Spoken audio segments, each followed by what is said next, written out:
Wigge continues his journey through Germany. This time he's heading for Berlin. In 2009, the German capital notched up 8.3 million overnight stays, putting it right behind London and Paris in the list of Europe's top tourist destinations.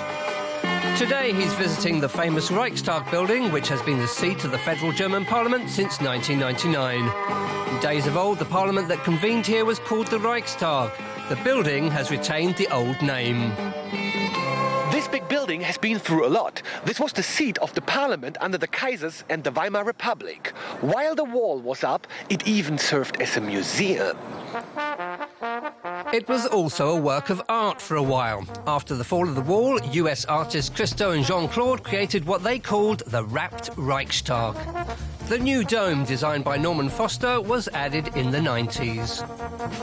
When was the Reichstag built? Oh, very good question, I think. 1781 or a little bit earlier? I think in 1300. No, 1800. 1800? Yeah. No. 1300. 1300? Actually, it's not that old at all. The foundation stone was laid in 1884 by Kaiser Wilhelm I. All these tourists are queuing up to get inside, and that's what Wigge wants to do too. First stop is the dome, of course. Then there's a selection of presents from prominent statesmen on display.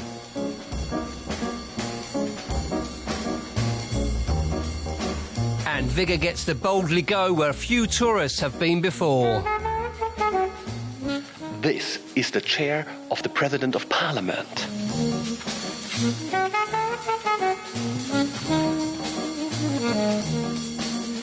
Here there's a list of all members of Parliament, present and past. And this graffiti was left by victorious Soviet soldiers at the end of the Second World War. Wigge likes to get involved in the life of the places he visits, so this time he's signed up as a trainee with the Visitor Service Centre. Wow, from the Reichstag you can see the TV tower, Berlin's Red City Hall, and even the Brandenburg Gate. Hello, information? Information? Was it all right? Yeah, you can do that, but you don't have to, because you don't know the language. So we wait for the guests to come to us. Okay. Yes, indeed. Stop hassling the tourists, Wigge. What is the most usual visitor question? The first question would be, how long do I have to wait? And then we tell them, if the queue is as long as this, it's 2 hours. And the next question is, what are the opening hours? And we tell them it's from 8 o'clock in the morning to 10 at night. It's free, nothing to pay, all free. Just takes 2 hours to get in. This is what a typical week looks like when the Bundestag is in session. Yes. It's pretty full. Yes, it is. So how does the building accommodate 3 million visitors a year? We've got about 8,000 visitors a day, and from those 5,000 just go up to the roof terrace and see the glass dome, and the other 3,000 go inside the building, but they are in a special visitors area, so they don't mix with the politicians.